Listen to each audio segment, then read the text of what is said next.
nuevo bloque de 40 días Argentina en democracia, donde vamos haciendo, por lo menos hoy, un repaso cronológico de los cambios de signo monetario y sus diferentes impactos. Y decíamos, esa dificultad, nos fuimos del bloque pasado hablando de esa dificultad de los candidatos en una campaña electoral de prometer, se podía prometer cualquier cosa, menos salir de la convertibilidad, Gabriel, ¿no? Totalmente. De hecho, lo que veníamos charlando justamente que tenía que ver con el impacto cultural que tuvo ese periodo de estabilidad, que de hecho tiene raíces hasta el día de hoy, pero que efectivamente durante el periodo, a ver, esa reflexión acerca de los aspectos negativos, podemos decir, de la década del 90, es posterior a la salida de la convertibilidad. Porque efectivamente lo que refleja, lo que vimos hace un rato, los candidatos en la elección del año 99, ninguno planteaba la salida de la convertibilidad. Se planteaban ciertos espacios, pero no efectivamente la política abierta. De hecho, Chacho Álvarez, que fue una de las figuras que, digamos, de alguna manera migró de ese peronismo de la capital hacia el espacio de la alianza con el Frepaso, Chacho Álvarez fue uno de los principales, de los grupos del peronismo que al principio estaba en contra del plan de convertibilidad, pero a que a medida que fue avanzando la década y que efectivamente se podía plasmar, digamos, sentir ese impacto simbólico en la sociedad, Menem como el garante de esa estabilidad, Cavallo también. Bueno, Chacho, si uno puede observar su biografía, su conducta, sus discursos públicos, uno puede observar que hacia el final del 99 él no está discutiendo la salida de la convertibilidad. Entonces, digo, me parece que un poco lo que venía comentando acá... Sí, incluso aquellos que lo habían criticado ese plan económico, lo habían combatido, digamos, ¿no? Es que, me parece se rendían a sus pies, y es ¿no? un poco lo que decía Eduardo, es como que operaba como por arte de magia, en el sentido que nadie sabía, me parece, a ciencia cierta cómo funcionaba la convertibilidad, pero todos sabemos que funciona. Entonces, de alguna manera, había conversos en el proceso. Y Chacho Álvarez, supongo, fue uno de los conversos en ese proceso y que efectivamente, de hecho, el discurso de la alianza era más un discurso de tipo moral, ¿no? Atacar la cuestión de la corrupción dentro del gobierno de Menem. Iba por otro lado, no era por la cuestión de la economía. La economía en sus cuestiones estaba bien. Y que de hecho, bueno, si nosotros después observamos lo que es ese trayecto del gobierno de la alianza, va a terminar con trayendo al padre de la criatura que se haga cargo del problema que tenemos ahí. Y lo trae Chacho Álvarez. Claro. Sí. O sea, en la alianza el que pide que vuelva para que lo saque del problema fue también de Chacho Álvarez. Las paradojas, mira, vamos a repasarlo, las paradojas de la política de la historia argentina, ¿no? Justamente, traer al padre de la criatura para que arregle algo que, bueno, termina con lo que todos ya sabemos, la crisis de diciembre de 2001. Lo vemos y lo hablamos acá. Frente a un enorme vacío de poder y con la economía fuera de control, el presidente de la Rúa toma una medida de fuerte impacto. El 20 de marzo de 2001, Domingo Felipe Cavallo asume por segunda vez como ministro de Economía. En el mes de julio, el ministro anuncia su plan de déficit cero, que fija como prioridad el pago a los acreedores del Estado y deja entrever un posible recorte en los salarios del sector público, las jubilaciones y el pago a proveedores. Con las cuentas en rojo y sin ingresos de divisas, la convertibilidad se hace insostenible. Ante el inminente colapso, el ministro Cavallo toma su última y más grave decisión. Hasta 250 pesos puede retirar en efectivo cada semana, es decir, en billetes y monedas. El estallido tan temido llega con mucha más fuerza y violencia que en 1989. Un Cavallo que vuelve a entrar al gobierno. Y no lo veo una cosa, en los últimos años del gobierno de la Rúa, no solamente había recesión, sino que había deflación, que es lo peor que le puede pasar a una economía, deflación y caen los precios. O sea, había caída de precios y caída de la producción.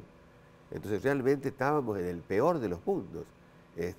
Yo en esa época era profesor universitario y tuve que sufrir un recorte del 30% de mi salario. O sea, un tercio del salario fue. Era una cosa inédita, porque generalmente ¿cómo se licuaban los salarios? Los salarios se licuaban generalmente no aumentándolo y que la inflación los vaya desgastando. Cavallo directamente los bajó el salario. Los salarios, fue una cosa, recortó jubilación. Y eso a su vez aceleró, digamos, la recesión porque quitó poder adquisitivo, el mercado interno se languideció más y caíamos cada vez en una cosa donde cada vez íbamos cayéndonos más al precipicio. Entonces ahí realmente Cavallo le erra totalmente a lo que tendría que ser la medida para poder salir un poquito y reactivar la economía, ¿no es cierto? Vuelvo a lo de recién, perdón, Gabriel, porque todavía quizás verlo a la distancia parece fácil, ahora podemos hablar, pero digo, marzo, vuelve Cavallo al gobierno en marzo de 2001, en junio está anunciando el corralito y sin embargo la convertibilidad seguía sin discutirse.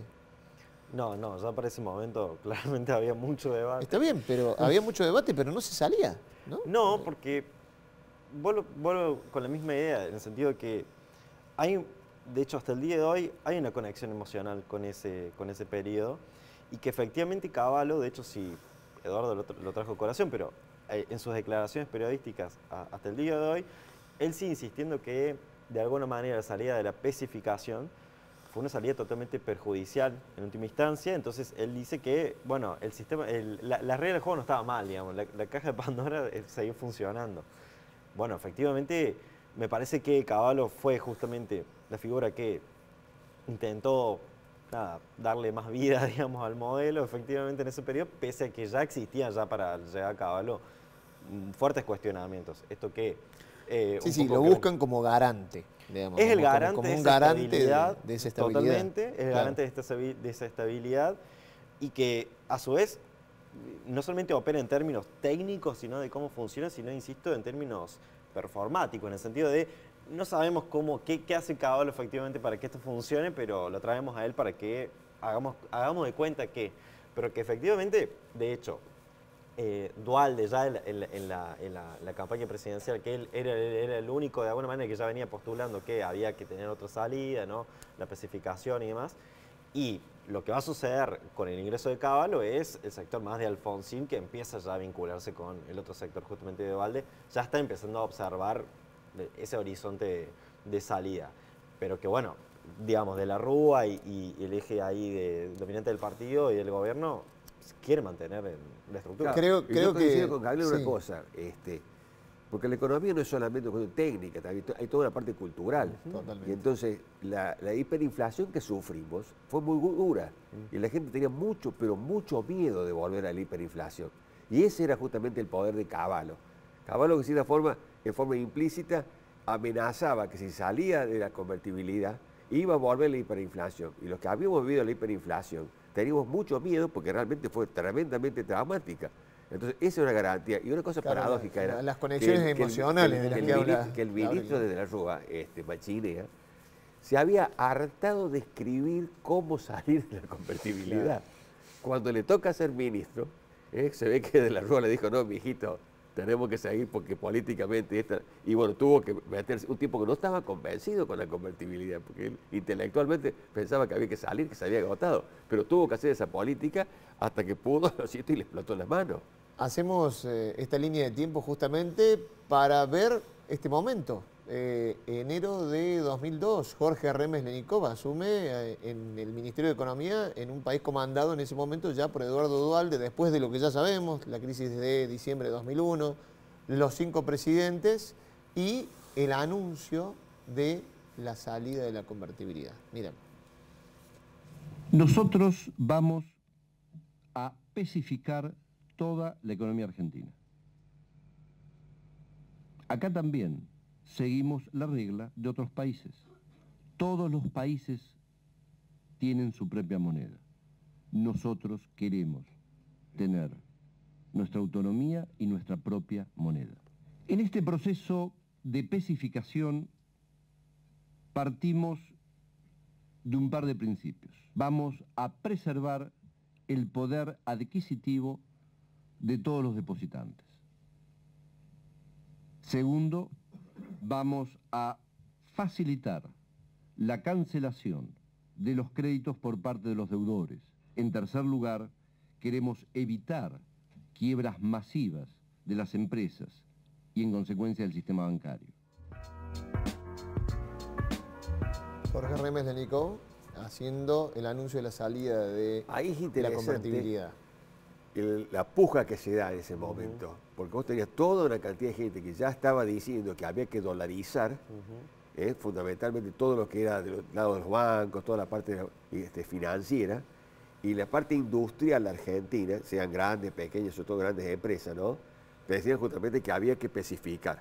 Hay una tenida fuerte, digamos, en términos, digamos, de correlación de fuerzas políticas, no era una cuestión intelectual ni nada por el estilo. Y ustedes lo han dicho en más de una ocasión en el programa, ahí apela a una cuestión de decir recupero de la moneda argentina. Pero él ¿no? dice eso de la porque soberanía monetaria. había ganado el sector, porque ahí se da una decisión dentro de lo que dice la cúpula, o lo que se llama ahora el círculo rojo, del poder económico. Ahí el círculo rojo se decide, tenés gente que quiere dolarizar y gente que quiere especificar.